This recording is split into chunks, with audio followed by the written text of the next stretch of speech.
Bonjour à tous et bienvenue dans ce premier forum des solutions de la saison 3.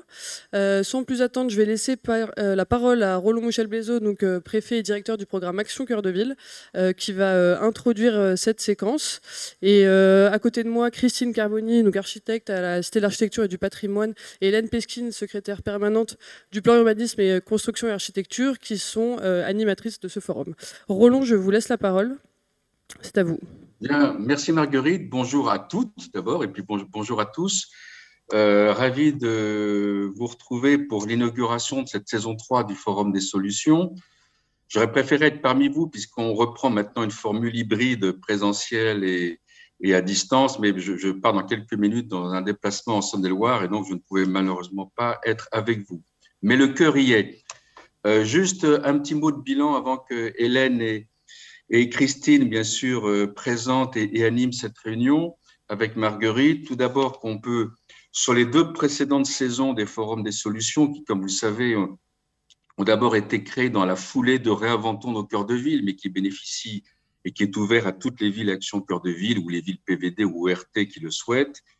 1500 participants ce qui est quand même assez considérable, 45 opérations exemplaires présentées dans tous nos territoires, 72 intervenants de différents horizons, aussi bien des élus, mais des professionnels, des architectes, des urbanistes, des sociologues, etc.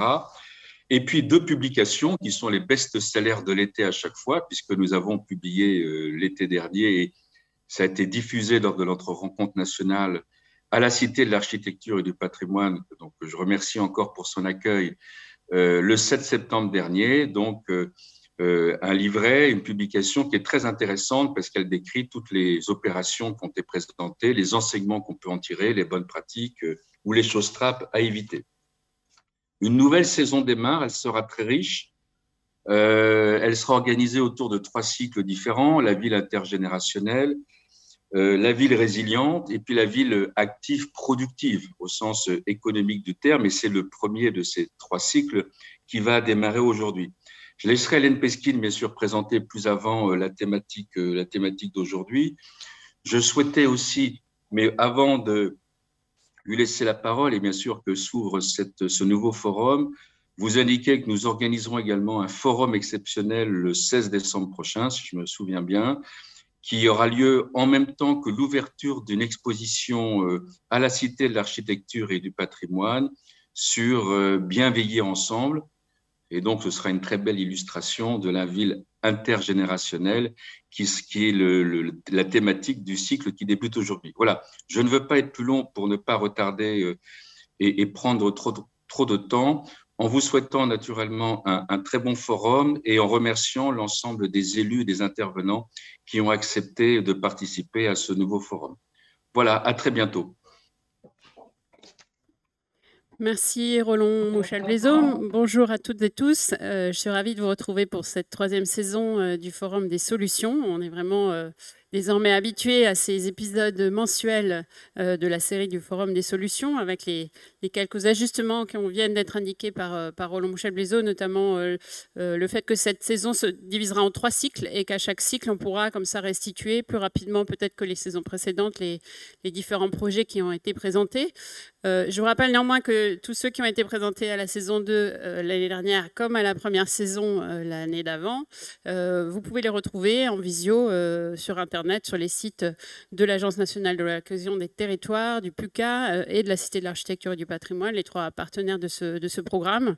Et ça correspond quand même à une assez belle collection de présentations de projets de nature assez diverse et organisées de manière thématique. Et donc, je pense que c'est un vrai répertoire dans lequel piocher pour trouver des innovations dans les cœurs de ville, des bonnes pratiques, mais aussi, et on y tient beaucoup, et ce sera encore le cas pour le forum d'aujourd'hui, des solutions concrètes, c'est-à-dire des éléments sur les procédures, sur les coûts, sur les différents opérateurs en présence et sur la manière de les mobiliser, puisqu'on est toujours attentif, et c'est vraiment l'esprit du programme Action Cœur de Ville, à ce que ces présentations soient le plus opérationnelles possible pour tous ceux qui souhaitent en inspirer.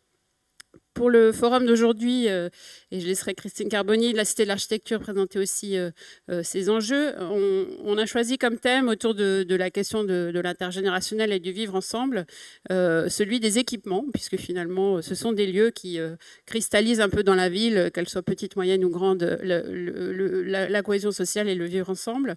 Et on aura donc le grand plaisir de recevoir plusieurs élus et leurs agences, architectes, techniciens, opérateurs qui sont mobilisés sur ces projets autour d'un projet culturel, cinéma, on va y revenir, d'un projet sportif, puisque il nous semble qu'il est important aussi dans cette question des équipements urbains de parler du lien que peut constituer le sport et la pratique du sport. Et on l'a vu avec Action Cœur de Ville, le jumelage avec les JO 2024 et notre manière d'entrer sur ce sujet. Et un dernier équipement et une dernière proposition plutôt autour de la relation entre les personnes vieillissantes et le reste de la population sur un EHPAD ouvert sur la ville. Et puis on a la chance de recevoir un grand témoin pour conclure nos débats, reformuler un petit peu leurs enseignements et puis nous ouvrir sur d'autres projets et d'autres pratiques. Angélique Giacomini, qui est chargée de la formation et de la recherche au réseau francophone des villes amies des aînés, un réseau qui est donc spécialisé dans cette question de l'accueil de toutes les générations et notamment du vieillissement au sein des collectivités locales. Elle nous permettra en fin de forum d'ouvrir un petit peu les horizons sur ces questions de ville intergénérationnelle. Peut-être déjà vous dire que les 2 prochains forums seront dédiés aussi sur ce thème de l'intergénérationnel. Le prochain aux questions d'espace public. Le vivre ensemble se place aussi beaucoup dans ces espaces publics. Aujourd'hui, on sera plus sur le bâtiment. Et le 3e, on l'a dit en décembre, autour du vieillissement et de l'habitat. Et donc, avec 3 entrées finalement de cette question des villes intergénérationnelles. Tout de suite, un petit mot de Christine Carboni, puis on va démarrer avec notre premier intervenant.